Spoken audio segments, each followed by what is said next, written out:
In the 1920s, the richest people per capita in the world were members of the Osage Indian Nation in Oklahoma.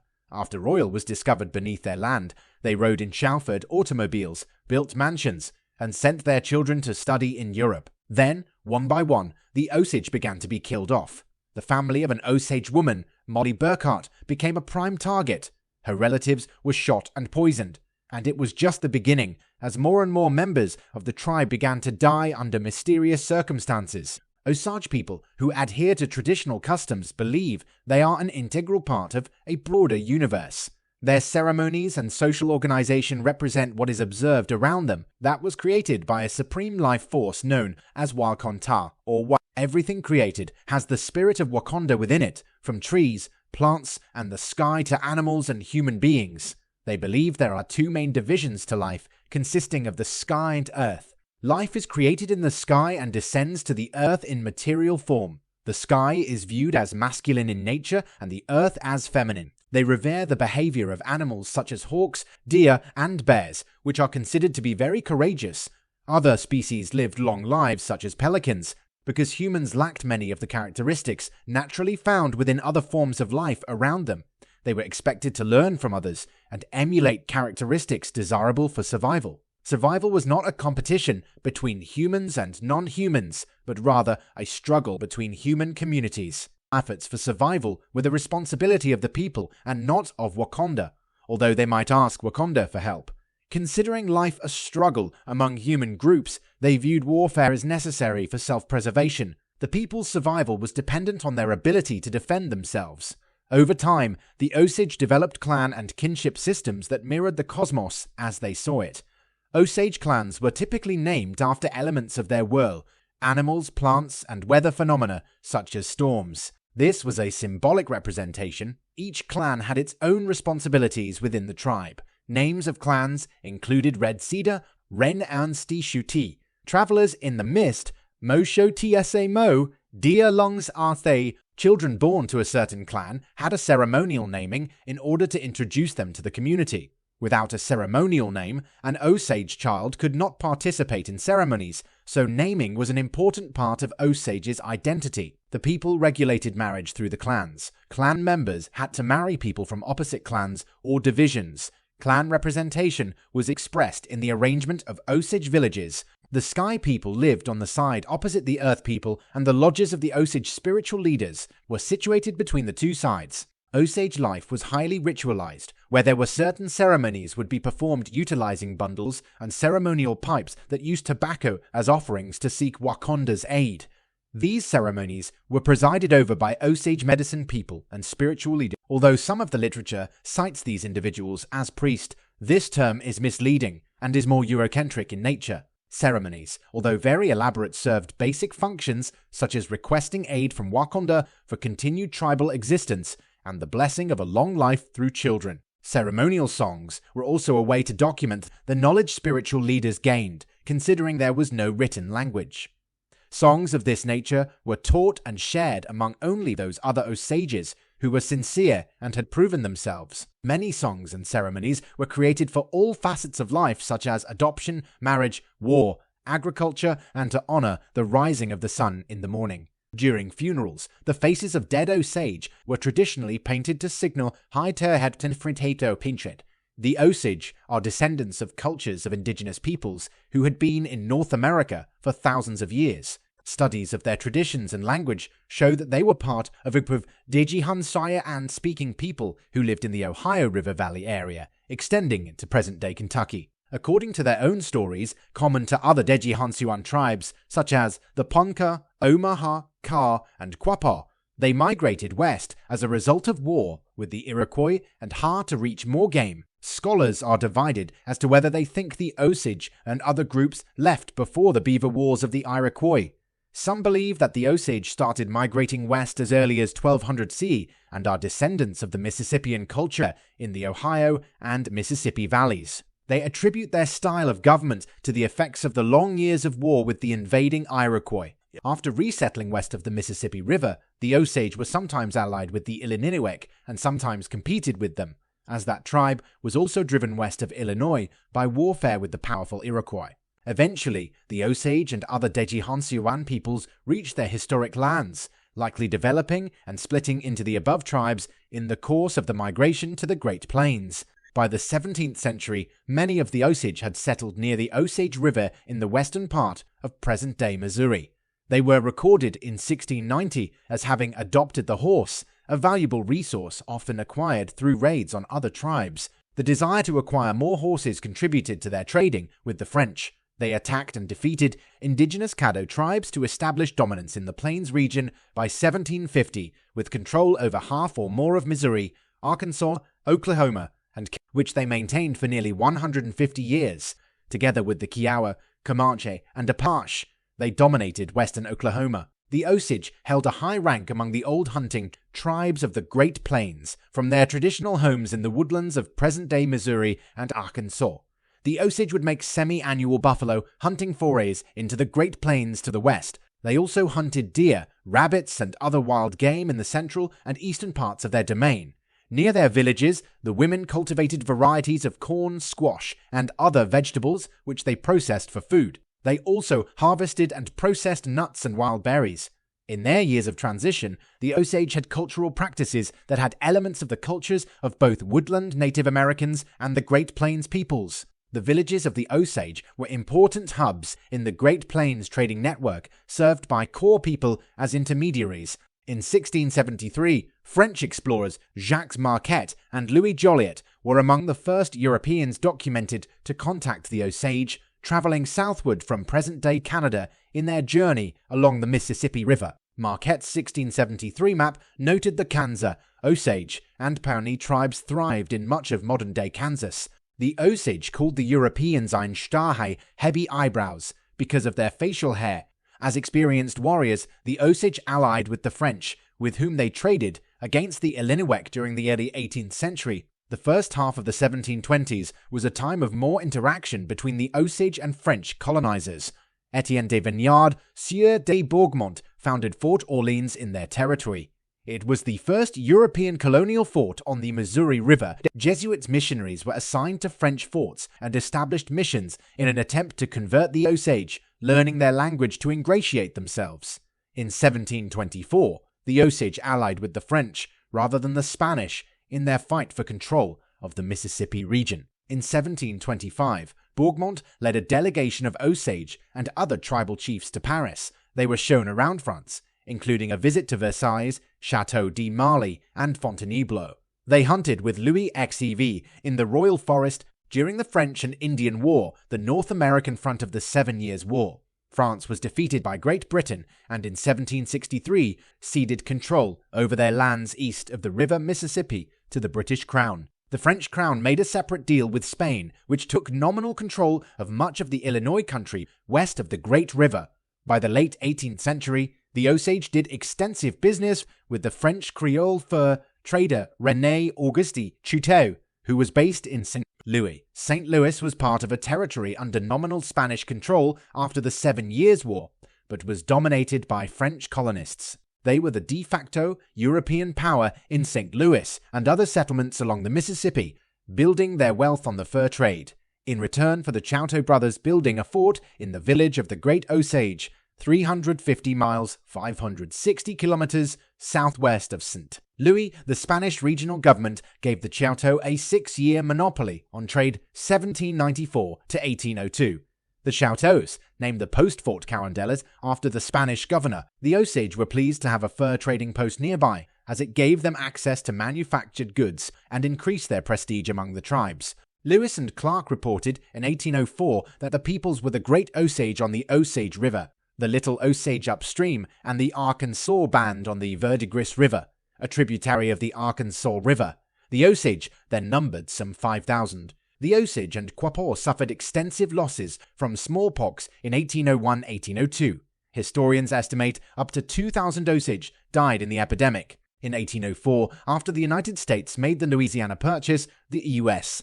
government appointed the wealthy French fur trader Jean-Pierre Chouteau, a half-brother of René Auguste Chouteau, as the Indian agent assigned to the Osage. In 1809, he founded the St. Louis, Missouri, Fur Company with his son Auguste Pierre Chouteau and other prominent men of St. Louis, most of whom were of French Creole descent born in North America. Having lived with the Osage for many years and learned their language, Jean-Pierre tutored with them and made his home at present-day Salina, Oklahoma, in the western part of their territory. The Choctaw chief Pushmataha, based in Mississippi, made his early reputation in battles against the Osage tribe in the area of southern Arkansas and their borderlands. In the early 19th century, some Cherokee, such as Sequoyah, voluntarily moved from the southeast to the Arkansas River Valley under pressure from European American settlement in their traditional territory. They clashed there with the Osage, who controlled this area. The Osage regarded the Cherokee as invaders. They began raiding Cherokee towns, stealing horses, carrying off captives, usually women and children, and killing others, trying to drive out the Cherokee with a campaign of violence and fear. The Cherokee were not effective in stopping the Osage raids and worked to gain support from related tribes as well as whites. The people confronted each other in the Battle of Claremore Mound, in which 38 Osage warriors were killed and 104 were taken captive by the Cherokee and their allies. As a result of the battle, the United States constructed Fort Smith in present-day Arkansas. It was intended to prevent armed confrontations between the Osage and other tribes. The U.S. compelled the Osage to cede additional land to the federal government in the treaty referred to as Lovely's Purchase. In 1833, the Osage clashed with the Kiowa near the Wichita Mountains in modern-day south-central Oklahoma. In an incident known as the Cutthroat Gap Massacre, the Osage cut off the heads of their victims and arranged them in rows of brass cooking buckets. 33 Osage died in this attack. Later, Kiowa warriors, allied with the Comanche, raided the Osage and others. In 1836, the Osage prohibited the Kickapoo from entering their Missouri reservation, pushing them back to ceded lands in Illinois. If you like more content like this one, please don't forget to like and subscribe to help grow the channel. With that out of the way, let's continue. After the Lewis and Clark expedition was completed in 1806, Jefferson appointed Meriwether Lewis as Indian agent for the territory of Missouri and the region. There were continuing confrontations between the Osage and other tribes in this area. Lewis anticipated that the U.S. would have to go to war with the Osage because of their raids on eastern natives and European American settlements. However, the U.S. lacked sufficient military strength to coerce Osage bands into ceasing their raids. It decided to supply other tribes with weapons and ammunition, provided they attack the Osage to the point they cut them off completely or drive them from their country. For instance, in September 1807, Lewis persuaded the Potawatomi, Sac, and Fox to attack an Osage village. 3 Osage warriors were killed. The Osage blamed the Americans for the attack. One of the Choctaw traders intervened and persuaded the Osage to conduct a buffalo hunt rather than seek retaliation by attacking Americans. Lewis tried to control the Osage also by separating the friendly members from the hostile. In a letter dated August 21, 1808, that President Jefferson sent to Lewis, he says that he approves of the measures Lewis has taken in regards to making allies of the friendly Osage from those deemed as hostile. Jefferson writes, "We may go further, as the principal obstacle to the Indians acting in large bodies is the want of provisions. We might supply that want, ammunition also, if they need it." However, the goal foremost pursued by the U was to push the Osage out of areas being settled by European Americans who began to enter the Louisiana Territory after the U.S. acquired it. The lucrative fur trade continued to stimulate the growth of St. Louis and attracted more settlers there. It became a major port on the Mississippi River. The U.S. and Osage signed their first treaty on November 10, 1808, by which the Osage made a major cession of land in present-day Missouri. Under the Osage Treaty, they ceded 52,480,000 acres, 212,400 kilometers to the federal government. This treaty created a buffer line between the Osage and new European American settlers in the Missouri Territory. It also established the requirement that the U.S. president had to approve all future land sales and cessions by the Osage. The Treaty of Fort Osage states the U.S. would protect the Osage tribe from the insults and injuries of other tribes of Indians situated near the settlements of white people. As was common in Native American relations with the federal government, the Osage found that the U.S. did not carry through on this commitment. Between the first treaty with the U.S. and 1825, the Osage ceded their traditional lands across what is now Missouri, Arkansas, and Oklahoma in the treaties of 1818 and 1825. In exchange, they were to receive reservation lands to the west and supplies to help them adapt to farming and a more settled culture. They were first relocated to a reservation in what is now southeastern Kansas called the Osage Diminished Reserve. The City of Independence would later develop there. The first Osage reservation was a 50 by 150 mile 80 by 241 kilometer strip. The United Foreign Missionary Society sent clergy to them, supported by the Presbyterian, Dutch, Reformed, and Associate Reformed churches. They established the Union, Harmony, and Hopefield missions. Cultural differences often led to conflicts as the Protestants tried to impose their culture. The Catholic Church also sent missionaries. The Osage were attracted to their sense of mystery and ritual, but felt the Catholics did not fully embrace the Osage sense of the spiritual incarnate in nature. During this period in Kansas, the tribe suffered from the widespread smallpox pandemic of 1837 to 1838, which caused devastating losses among Native Americans from Canada to New Mexico. All clergy except the Catholics abandoned the Osage during the crisis. Most survivors of the epidemic had received vaccinations against the disease. The Osage believed that the loyalty of Catholic priests, who stayed with them and also died in the epidemic, created a special covenant between the tribe and the Catholic Church, but they did not convert in great numbers. Catholic clergy accompanied the Osage when they were forced to move again to Indian territory in what became Oklahoma, honoring this special relationship, as well as Catholic sisters who taught their children in schools on reservations. Numerous Osage elders went to the city of St. Louis in 2014 to celebrate its 250th anniversary of founding by the French. They participated in a mass partially conducted in Osage at St. Francis Xavier College Church of St. Louis University on April 2, 2014, as part of planned activities. One of the concelebrants was Todd Nance, who was the first Osage to be ordained as a Catholic priest. In 1843, the Osage asked the federal government to send black robes, Jesuit missionaries, to their reservation to educate their children.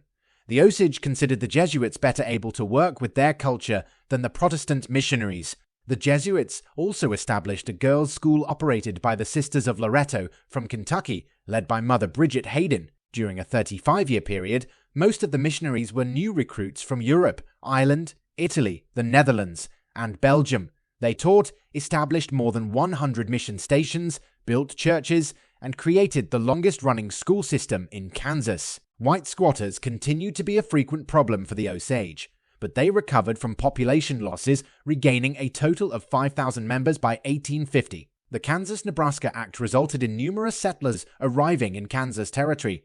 Both abolitionist and pro-slavery groups were represented among those trying to establish residency in order to vote on whether the territory should permit slavery. The Osage lands became overrun with European American settlers in 1855. The Osage suffered another epidemic of smallpox because a generation had grown up without getting vaccinated. Subsequent U.S. treaties and laws through the 1860s further reduced the lands of the Osage in Kansas. During the years of the Civil War, they were buffeted by both sides, as they were located between Union forts in the north and Confederate forces and allies to the south. While the Osage tried to stay neutral, both sides raided their territory, taking horses and food stores. They struggled simply to survive through famine and war. During the war, many Caddoan and Creek refugees from Indian Territory came to Osage country in Kansas, further straining their resources. Citation needed. Although the Osage favored the Union by a 5-to-1 ratio, they made a treaty with the Confederacy to try to buy some peace. Citation needed. Roughly 200 Osage men were recruited into the Confederate Army and formed the Osage Battalion, serving under Cherokee Confederate General Stand Watie. Following the American Civil War and the victory of the Union, the Drum Creek Treaty was passed by Congress on July 15, 1870, and ratified by the Osage at a meeting in Montgomery County, Kansas, on September 10, 1870. It provided that the remainder of Osage land in Kansas be sold, and the proceeds used to relocate the tribe to Indian Territory in the Cherokee Outlet. By delaying the agreement with removal, the Osage benefited from a change in administration. They sold their lands to the peace administration of President Ulysses S. Grant, for which they received more money, $1.25 an acre, rather than the 19 cents previously offered to them by the U.S. In 1867, Lieutenant Colonel George Armstrong Custer chose Osage scouts in his campaign against Chief Black Kettle and his band of Cheyenne and Arapaho Indians in Western Indian Territory.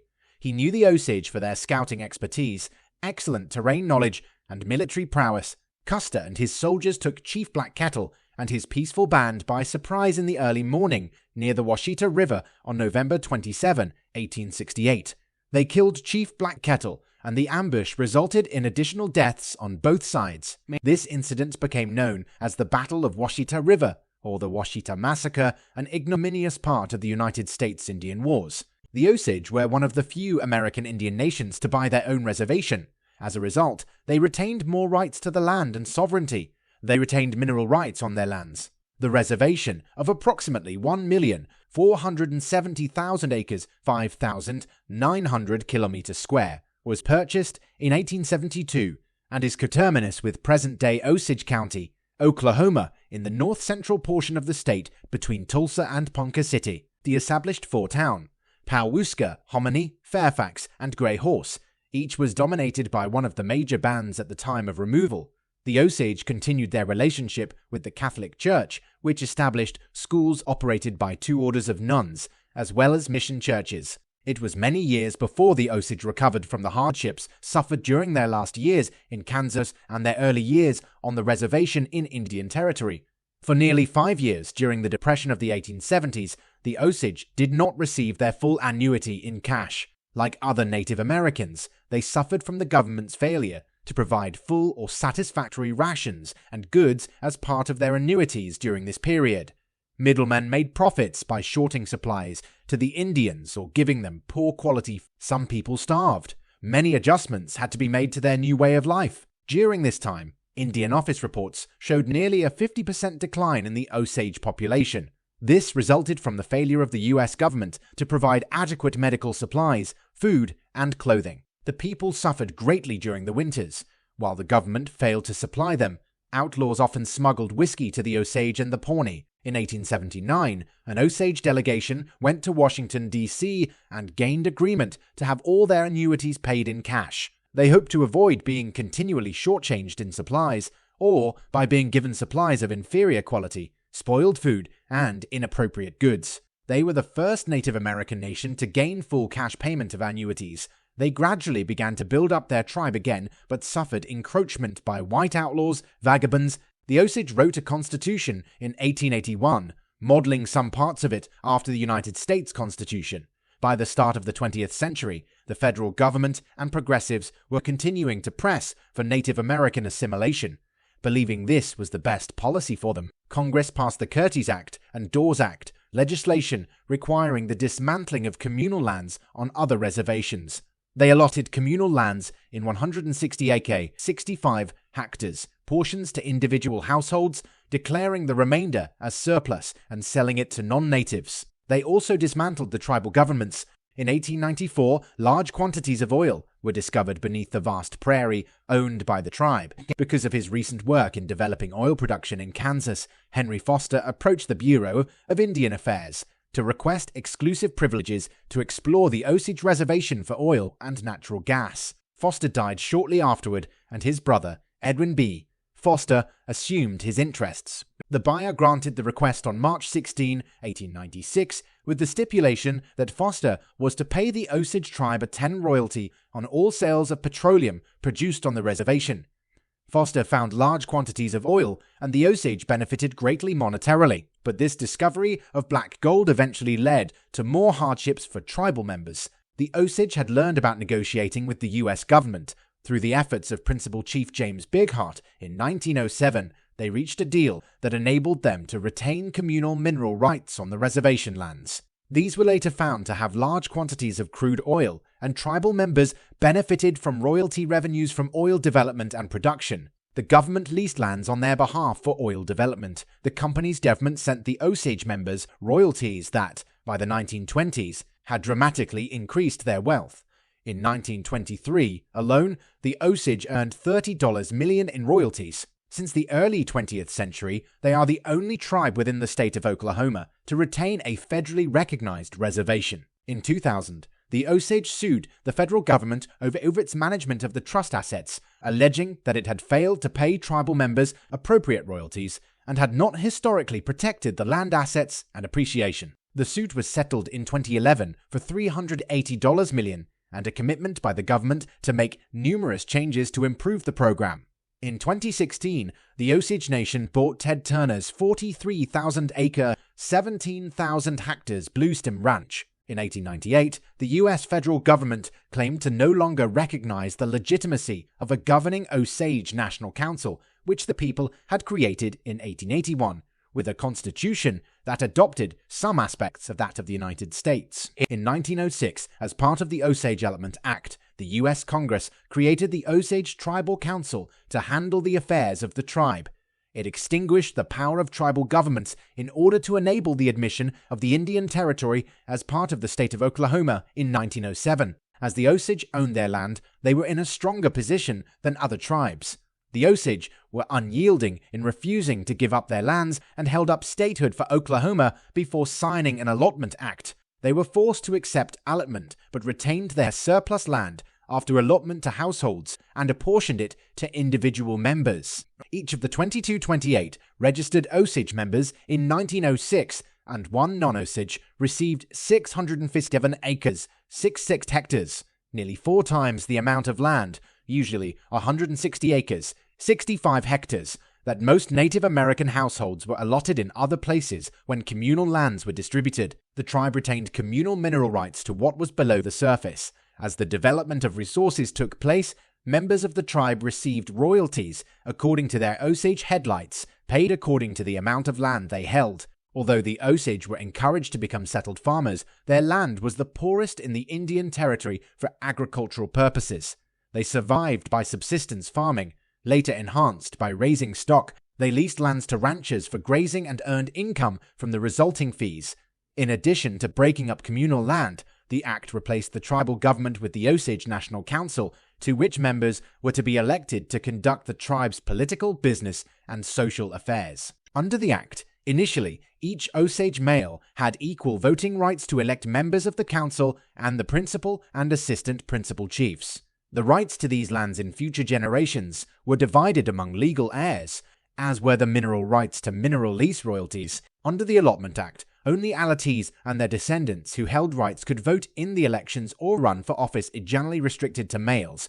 The members voted by their headlights, which generated inequalities among the voters. A 1992 U.S. District Court decision ruled that the Osage could vote to reinstate the Osage National Council as city members of the Osage Nation, rather than being required to vote by headright. This decision was reversed in 1997 with the United States Court of Appeals ruling that ended the government restoration. In 2004, Congress passed legislation to restore sovereignty to the Osage Nation and enable them to make their own decisions about government and membership qualifications for their people. In March 2010, the United States Court of Appeals for the 10th Circuit held that the 1906 Allotment Act had established the Osage Reservation established in 1872. This ruling potentially affected the legal status of 3 of the 7 Osage casinos, including the largest one in Tulsa, as it meant the casino was not on federal trust land. Federal Indian gaming law allows tribes to operate. Before a vote within the tribe on the question of allotment, the Osage demanded that the government purge their tribal rolls of people who were not legally Osage. The Indian agent had been adding names of persons who were not approved by the tribe, and the Osage submitted a list of more than 400 persons to be investigated. Because the government removed a few of the fraudulent people, the Osage had to share their land and oil rights with people who did not belong. The Osage had negotiated to keep communal control of the mineral rights. The act stated that all persons listed on tribal rolls prior to January 1, 1906, or born before July 1907, allottees would be allocated a share of the reservation's subsurface natural resources, regardless of blood quantum. The Osage headright could be inherited by legal heirs. This communal claim to mineral resources was due to expire in 1926. After that, individual landowners would control the mineral rights to their plots. This provision heightened the pressure on those whites who were eager to gain control of Osage lands before the deadline. Although the Osage Allotment Act protected the tribe's mineral rights for 2 decades, any adult of a sound mind could sell surface land. In the time between 1907 and 1923, Osage individuals sold or leased thousands of acres to non-Indians of formerly restricted land. At the time, many Osage did not understand the value of such contracts and often were taken advantage of by unscrupulous businessmen, con artists, and others trying to grab part of their wealth. Non-Native Americans also tried to cash in on the new Osage wealth by marrying into families with rights. Alarmed about the way the Osage were using their wealth, in 1921 the U.S. Congress passed a law requiring any Osage of half or more Indian ancestry to be appointed a guardian until proving competency. Minors with less than half Osage ancestry were required to have guardians appointed, even if their parents were living. This system was not administered by federal courts. Rather, local courts appointed guardians from among white attorneys and businessmen. By law, the guardians provided a $4,000 annual allowance to their charges, but initially, the government required little record keeping of how they invested the difference. Royalties to persons holding Osage head rights were much higher, $11,000 to $12,000 per year. During the period 1922 to 1925, guardians were permitted to collect $200 to $1,000 per year, and the attorney involved could collect $200 per year, which was withdrawn from each Osage's income. Some attorneys served as guardians and did so for 4 Osage at once, allowing them to collect $4,800 per year. The tribe auctioned off development rights of their mineral assets for millions of dollars. According to the Commissioner of Indian Affairs in 1924, the total revenue of the Osage from the mineral leases was $24,670,483. After the tribe auctioned mineral leases and more land was explored, the oil business on the Osage Reservation boomed. Tens of thousands of oil workers arrived, more than 30 boom towns sprang up, and, nearly overnight, Osage headright holders became the richest people in the world. When royalties peaked in 1925, annual headright earnings were $13,000. A family of 4 who were all on the allotment roll earned $52,800, comparable to approximately $600,000 in today's economy. The guardianship program created an incentive for corruption, and many Osage were legally deprived of their land, rights, and royalties. Others were murdered in cases the police generally failed to investigate. The coroner's office colluded by falsifying death certificates, for instance, claiming suicides when people had been poisoned. The Osage Allotment Act did not entitle the Native Americans to autopsies. So many deaths went unexamined. In the early 1920s, there was a rise in murders and suspicious deaths of Osage called the Reign of Terror. In one plot, in 1921, Ernest Burkhart, a European-American, married Molly Kyle, an Osage woman with headlights. His uncle, William King of Osage Hills, Hale, a powerful businessman, who led the plot, and brother Brian hired accomplices to murder Kyle's family heirs. They arranged for the murders of Kyle's mother, 2 sisters, a brother-in-law, and a cousin, in cases involving poisoning, bombing, and shooting, with local and state officials unsuccessful at solving the murders. In 1925, the Osage requested the help of the Federal Bureau of Investigation. It was the Bureau's first murder case. By the time it started investigating, Kyle was already being poisoned. This was discovered, and she survived. She had inherited the headlights of the rest of her family. The FBI achieved the prosecution and conviction of the principals in the Kyle family murders.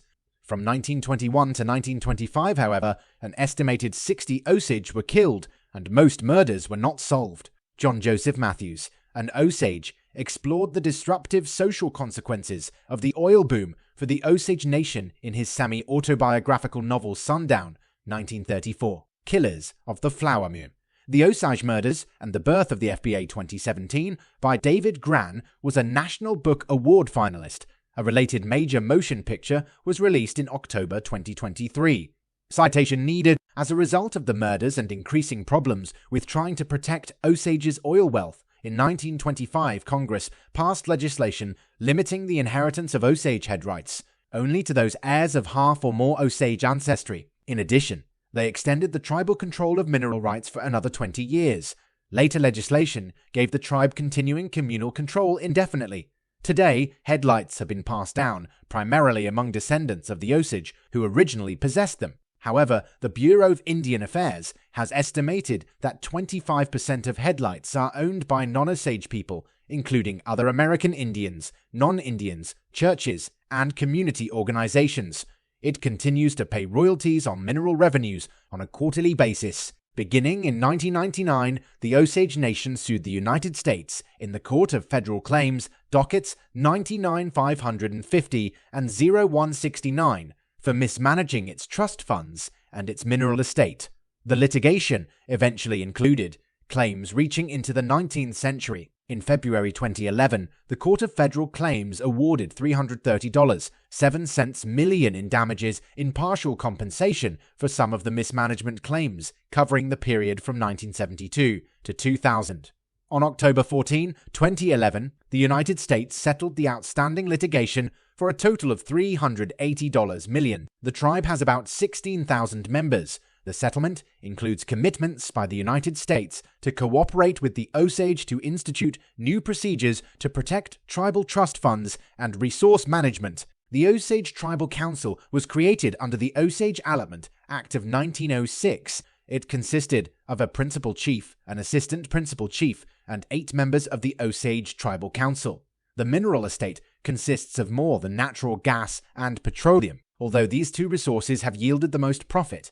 The Osage have also earned revenue from leases for the mining of lead, zinc, limestone, and coal deposits. Water may also be considered a profitable asset that is controlled by the Mineral Council. In 1994, by referendum, the tribe voted for a new constitution. Among its provisions was the separation of the Mineral Council, or mineral estate, from the regular tribal government. According to the constitution, only Osage members who are Osage headright holders can vote for the members of the Mineral Council. It is as if they were shareholders of a corporation. By a new constitution of 1994, the Osage voted that originalities and their direct descendants, regardless of blood quantum, were citizen members of the Osage Nation. This constitution was overruled through court judgments. The Osage appealed to Congress for support to create their own government and membership rules. In 2004, President George W. Bush signed Public Law 108-431, an act to reaffirm the inherent sovereign rights of the Osage tribe to determine its membership and form a government. From 2004 to 2006, the Osage Government Reform Commission formed and worked to develop a new government. It explored sharply differing visions arose of the new government's goals, the nation's own history, and what it means to be Osage. The primary debates were focused on biology, culture, natural resources. Today, the Osage Nation has 13,307 enrolled tribal members, with 6,747 living within the state of Oklahoma. Since 2006, it has defined membership based on a person's lineal descent from a member listed on the Osage rolls at the time of the Osage Allotment Act of 1906. A minimum blood quantum is not required, but as the Bureau of Indian Affairs restricts federal education scholarships to persons who have 25% or more blood quantum in one tribe, the Osage Nation tries to support higher education for its students who do not meet that requirement. The tribal government is headquartered in Pawhuska, Oklahoma, and has jurisdiction in Osage County, Oklahoma. The current governing body of the Osage Nation contains 3 separate branches: an executive, a judicial, and a legislative. These 3 branches parallel the United States government in many ways. The tribe operates a monthly newspaper, Osage News. The Osage Nation has an official website and uses a variety of communication media and technology.